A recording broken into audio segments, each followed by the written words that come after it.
Hello, you're watching Chinese 60 Seconds with Shirley Yu. Today, the best Chinese technology companies are moving to Singapore. This is one of the most unintended consequences, I would say, out of this entire China-US technological conflict. It is that we saw the three best Chinese tech companies from Tencent to Alibaba to ByteDance.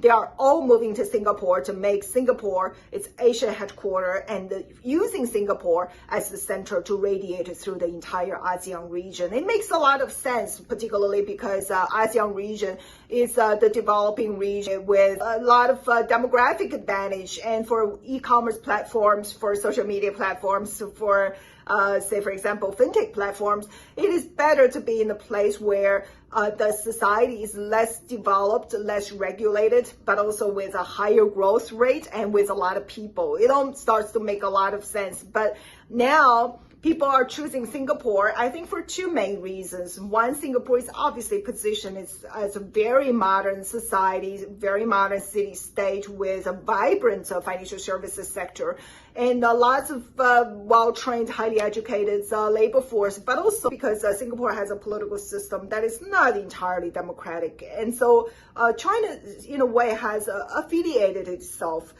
in terms of this political system governance. So the best Chinese technology companies are going to feel that they can capture the best of both worlds by moving its headquarters to Singapore.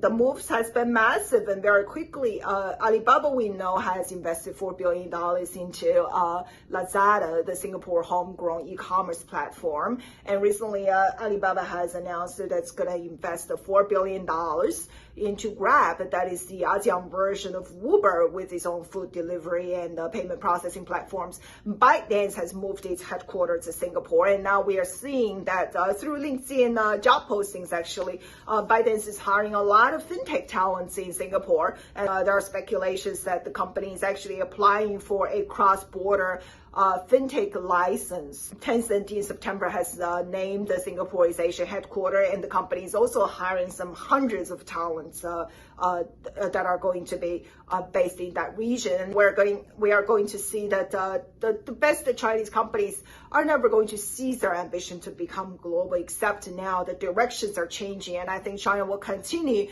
to eye more into Singapore, and that'll give Singapore another boost of economic opportunities by these Chinese companies moving in, because as these best Chinese companies start to build these headquarters in Singapore,